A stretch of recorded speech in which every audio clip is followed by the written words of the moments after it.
I'm here in the U.S. Angry voters continue to unleash their fury on Republican lawmakers at these town hall events. It's led some to choose a path of a little less resistance, opting to hold telephone meetings or skip face-to-face meetings altogether. CNN's Deb Farrick is live in Covington, Kentucky this morning with more on all of this. Good morning.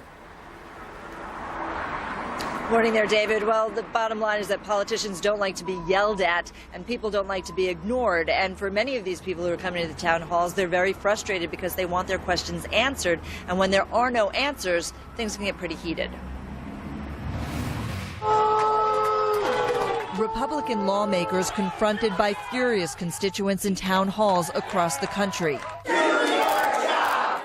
In Florida, rowdy crowds demanding answers from Congressman Gaetz about whether he'll call for the release of President Trump's tax returns. Let me say right here, right now, absolutely Donald Trump should release his tax returns.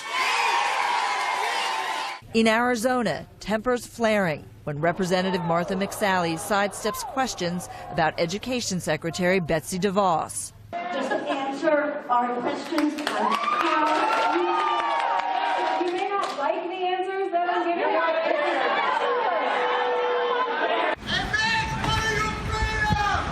giving. In Kentucky, Senate Majority Leader Mitch McConnell avoiding scores of protesters outside this ticketed luncheon. It's pretty clear what they're protesting, and that's the outcome of last year's election. But when pressed by two constituents inside who paid up to $60 to make their voices heard. We are protesting the fact that to get in front of you, we have to pay dollars. Why won't you hold a town hall with your constituents? We want to hear from you. Faced with public anger, some Republican lawmakers opting for telephone town halls or skipping the face-to-face meetings altogether.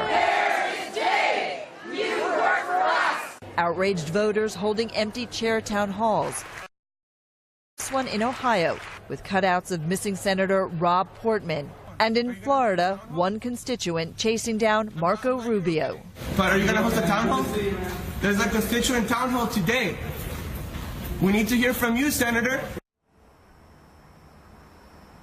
Now, some politicians have cited security concerns, safety concerns, as to why they're not going to these town halls. The Texas Republican Louis Gohmert basically citing Gabby Giffords, who was shot at a town hall, sort of a small constituent meeting back in 2011 by a man who was later diagnosed as a schizophrenic.